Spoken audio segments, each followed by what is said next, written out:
As we go about our lives, we operate in two circles. The first is our circle of concern. These are things that we care about, or may even affect us, but over which we have little or no control. The second is our circle of influence. These are things which we can control or influence. When people are reactive, they focus on the outer circle. They spend time and energy on things that they really can do nothing about. As a result, their circle of influence shrinks. When people are proactive, they focus on their inner circle of influence, where their efforts will make a positive difference in relationships and results. As a result, their circle of influence grows. Listen as Stephen shares an experience where one man increased his effectiveness by focusing on his inner circle of influence. This principle worked powerfully for one executive. His boss was creative, talented, capable, and brilliant, and everyone knew it. But he had a very dictatorial style of management. Now, so you take this, put it in my office. But with Insight Plus, we plan to add 8 new features. No.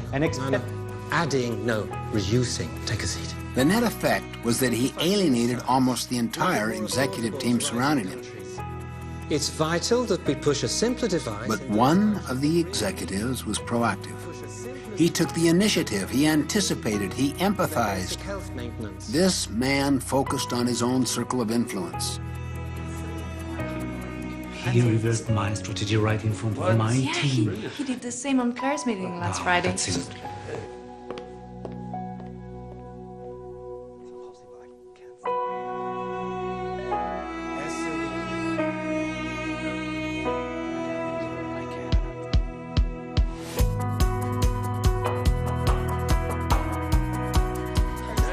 He read the situation.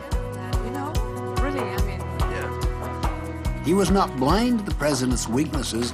Instead of criticizing them, he would compensate for them. He read with empathy the president's underlying concern. Simplify for success.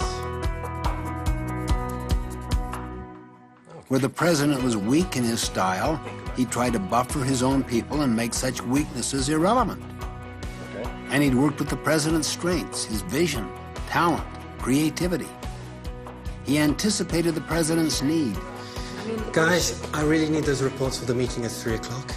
So when he presented information, he also gave his analysis and his recommendations based on that analysis.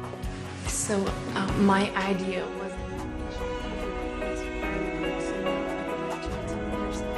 Little by little, his circle of influence continued to expand to the extent that eventually no one made any significant moves in the organization without that man's involvement and approval, including the president. The president did not feel threatened because this man's strength complemented his strength and compensated for his weaknesses. So he had the strength of two people, a complementary team. For example, I did discover that, This man's success was not dependent on his circumstances. It was his chosen response to those circumstances, his focus on his circle of influence, that made all of the difference.